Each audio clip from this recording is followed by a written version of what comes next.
Touchdown!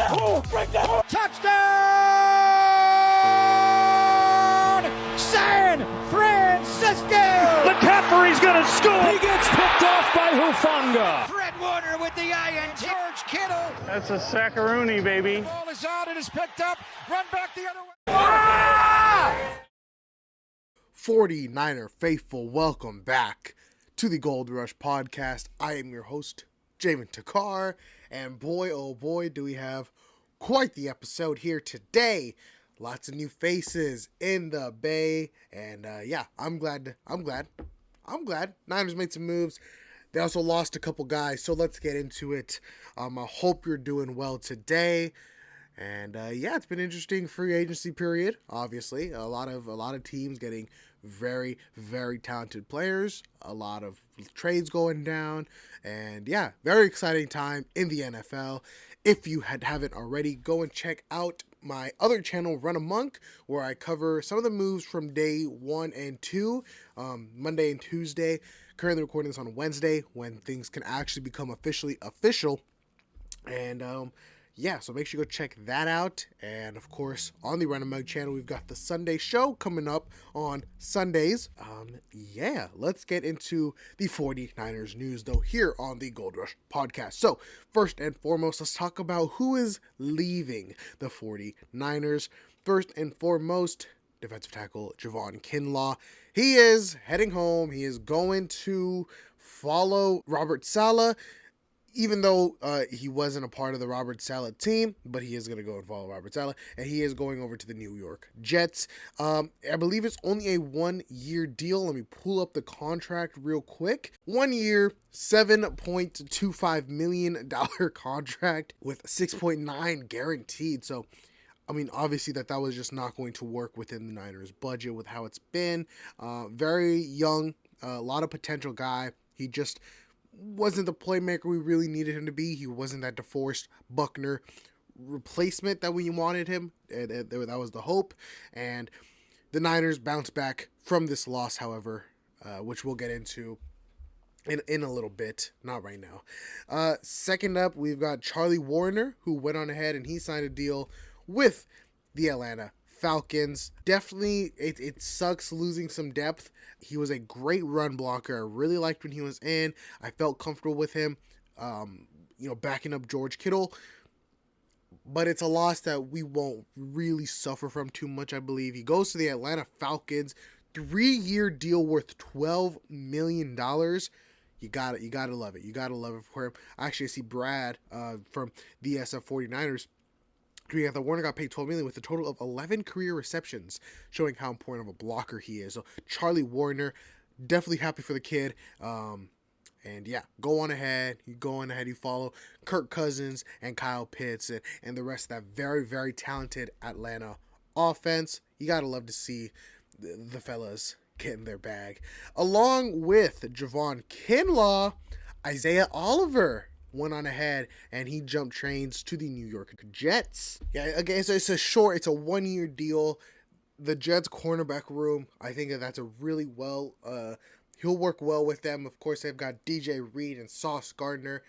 Oliver playing that slot position, probably if he's starting. I can't be mad at it. You can't be mad at it. And of course, wish him farewell. Didn't do super great with us. You gotta hope he does better. Next up, backup quarterback Sam Darnold. He is going over to the Minnesota Vikings, who lost Kirk Cousins to the Atlanta Falcons. They needed a guy. They got our backup. Sam Darnold is going to the Skull. 1 year, $10 million. Not too bad of a pickup. I think it's all just kind of whatever, though. Nothing too major. Nothing too crazy. Not league breaking. The Vikings really this makes me feel like they might go draft a quarterback, because Darnold is that perfect quarterback to start for a couple of weeks, kind of keep the seat warm for a rookie quarterback. And if the rookie quarterback comes in and struggles, Darnold will be able to slip right back in. I really don't have high hopes for the Vikings this year, and I'm definitely concerned with our quarterback room, though. Brandon Allen at QB2, in my opinion, just does not cut it. You never know what happens. You never know with our injury luck. So I would definitely be in the market looking for a better, cheaper alternative. And I'm sure we honestly might go into the draft and take a guy in the later rounds. because I don't think that there's any free agents worth paying a pretty penny for, unless if somebody wants to come for cheap. But yeah, I think that this move affects us a little bit more than it helps the Vikings, if that makes any sense. Vikings are getting a potential starting quarterback, sure, but we're losing some valuable depth at that quarterback. It is what it is. Kirk Cousins kicks the curb. Sam Darnold, potential starter. Lastly, defensive end Clelin Ferrell. He's going over to the Washington Commanders. Of course, former Niners guy, now current Washington GM, Adam Peters, bringing over some of the red and gold over there. Clelin Ferrell, 1 year, $3.75 million. I dig it. He's only 26 years old. A lot of potential for a desperate pass rush. Now, is he the Commanders' first pass rush guy? It kind of seems like it. That's a team going through rebuild, so he may not be as productive, or he might shine and be a star and go crazy when he's just the number one guy. We'll see what happens, but I it is what it is. The Commanders, they went on a shopping spree, though. They were going ham, picking up everybody. They got Austin Eckler as well. Who else did they get? I believe they're picking Marcus Mariota. I mean, they're going all over the place. Got to tip the cap to the Commanders and Adam Peters making moves. So those are who we've lost thus far. I'm not too sure who else is actually out there yet, but those are some guys that, they had their roles, and we'll miss them. But the Niners definitely did go on ahead and upgrade at some positions. But before we get into that, let's give our thank yous to Mr. Arik Armstead, who unfortunately was cut. He was a cap casualty, getting paid like $20+ million. The Niners tried to restructure, and unfortunately it just didn't work out for both parties. I believe he's going to be a post-June 1st cut, saving us about $18 million, potentially going to Brandon Ayuk contract extension. It sucks. Arik Armstead was a fan favorite. He was the longest tenured 49er. And I definitely, his run support was there. You felt that run support, big body up in the middle, and I'm definitely going to miss him. Him and DeForest Buckner were a special duo, and now both of them are gone. You can definitely expect the Houston Texans to be all over this guy. You can expect the Jets and Robert Saleh. Maybe some other curveballs. I believe maybe Washington, maybe Tennessee. So those are some guys that I definitely, Arik Armstead would find a home there. Obviously, there are Niner connections there but I think that Armstead will find himself a home for sure, no doubt, because he's still a very, very talented player, and he's going to give you some production if he can stay on the field. Definitely wish the best for Mr. Arik Armstead. Now the Niners, let's get into the fun stuff. Let's get into the meat and potatoes. Who's coming to the Bay? Oh, but before we do, we got to talk about who we retained. So, like I said, Brandon Allen, quarterback, he's coming back for a 1-year contract. Offensive guard Ben Bartch, coming back 1 year, more depth. Jauan Jennings, he's got a 2nd-round tender put on him. So the hope is we can retain him. If a team does come in and want to sign Jauan and we don't match that offer, we would get their 2nd-round pick. So not too bad. And so if we do lose Jauan, and a team gives up that 2nd-round pick, we can look into some receivers. It's a very deep receiver class. We can look for a replacement immediately. But you got to hope that Jauan comes back to the Bay. George Odom, very good, very talented, special teams guy, all over the ball. Love the way he plays. 2-year deal, $10 million. And then Kevin Givens, he's back. 1-year deal as well. And I think this is actually a perfect kind of segue onto the new free agents, actually. Also the Niners extended Colton McKivitz 1 year, $7 million through 2025. Colton McKivitz, welcome back. I know he's very controversial. A lot of people aren't a fan of him.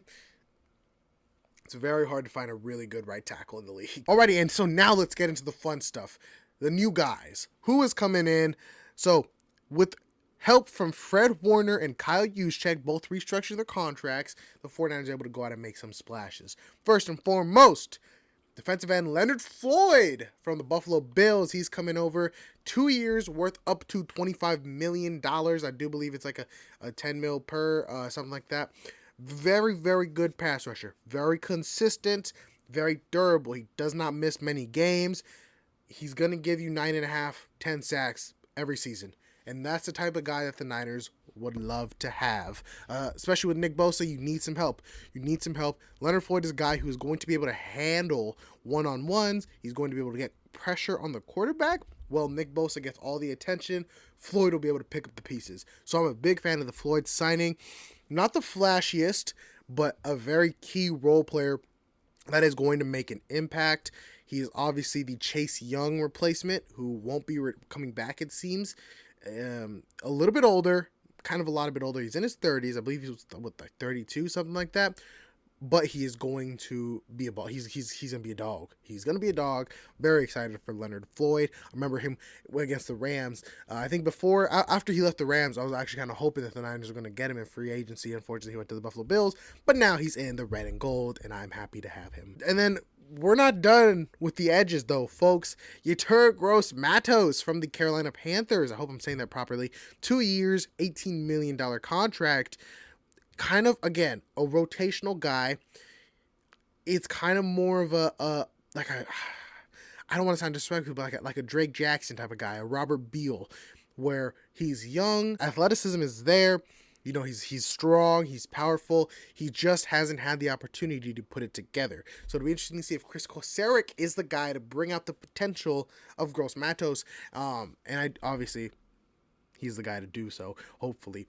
I've seen a lot of people come out and say he's reminding us of that Charles Omenihu role, where when he's in, you hear his name, a good run stopper. He gets pressure on the quarterback, relentless. So I'm very excited to see Yetur Gross-Matos on the field. He's probably, not going to drop these double-digit sack numbers, this and that, but the hope is he makes plays, help stop the run, keep the quarterback uncomfortable. And I do believe that we will see just that. And then defensive tackle Jordan Elliott from the Browns. PFF rated him one of the worst defensive tackles in the league. But it's tough when you're that big. Jordan Elliott, he's a big boy, and he eats up double teams. He's going to be a big run stuffer. Very excited for that because that's what the 49ers need. A guy in the middle that just takes space. That's what Elliott is going to do. So teams don't just run willy-nilly through the middle, which is unfortunately kind of what Kinlaw and Armstead were supposed to be. But they were a little bit leaner, a little bit taller, harder for them to stay lower to the ground. And so they were getting moved pretty easily. I think Elliott's able to stay solidified, stay in his gap, and he's not going to move. He's a rock-solid guy right there in the middle, lining up over the center, over the guard, in the 3 technique. Very excited for Jordan Elliott. Again, probably a rotational piece. Hargrave is still DT1, and DT2 is probably a trade alert. Malik Collins from the Texans for a 7th round pick. Shout out to Miko. Thank you, D'Amico. A very good defensive tackle. He was wrecking havoc. Not only is he, defensive tackles, they need to stop the run, but he also stops the pass. He's a really good pass rusher as well. For a big guy like him, he moves really, really well. Very excited for Collins on this defensive line. So the 49ers, they lost some guys, but they reloaded and ready to fire because Floyd and Bosa coming off the edge with Collins and Hargrave in the middle. I'm moved. It's no D Ford and Bosa and Buckner and Armstead, but with how valuable interior defensive guys have been, you got to hope that Hargrave has a bounce back season and plays a little bit better. And then you got to hope that Collins and Elliott can bring some consistency in the middle, stuffing the run. We'll see how Sorensen and Staley help with that defense stopping the run, because that was the biggest question mark last season. So that is everything from the 49ers in free agency, basically. Who we lost, who we gained, lots of fun. Obviously, you hope that we can go on ahead and get some more guys. They were in talks with Eric Kendricks, and it sounded like, okay, boom, like we got Eric Kendricks. But then today, Wednesday, when things can become official, last minute, he pulls out from it. He goes to the Dallas Cowboys. So congratulations, Eric Kendricks, on wanting to lose. It'll be fun to see him in the playoffs, get upset, while we move on. But it is what it is, There's other great linebackers out there that the 49ers should go on ahead and re-sign or sign. With Dre Greenlaw's injury, with him having to rehab, we need a guy that's going to be able to tackle. And so I hope that there's some guys that the Niners can dig and get for a 1-year, 2-year deal. Clearly, the 49ers are putting a big emphasis on consistency and durability. Those are the two things that it seems like they're relying on, because all the guys that they've got are pretty consistent, i.e. Leonard Floyd and Collins, and durable. These guys they don't miss games. So I'm excited to see how the 49ers kind of change things around moving forward, going into the next season. And I'm excited. Folks. I'm fired up. I'm ready for the season to start. I hope that we can see some offensive line moves potentially. I'm not too sure who's still out there. Draft is coming up in a month or so, folks. So that'll be exciting. I got to get into some draft prospects, hopefully this week. And you got to expect some O-linemen coming out of the draft. No offensive moves come from free agency, so I feel like the draft is going to be a very offensive-heavy draft. You got to expect some O-linemen, maybe some cornerbacks as well. I'm kind of surprised the Niners haven't made a move for a cornerback. Lots of holes still to be fixed, and lots of guys that I can still see us signing later on. Of course, nobody wins a Super Bowl in the offseason. Nobody wins Super Bowl in free agency, but the pieces are there. You got to go on ahead. You got to get some depth, I think, I got faith in John Lynch and Shanahan. I think that this regime has been working really hard, and they're going to get us some depth where we need to be. Where we need some cornerbacks. We need some linebackers. Offensively, wouldn't hurt to get a receiver. And then obviously the offensive line. So that's what I think the Niners should target next, which we'll hopefully cover later on. Fellas, that is going to wrap up this episode of the Gold Rush Podcast. Thank you so much for tuning in. Make sure you check out the Run Among Sports. Subscribe to that.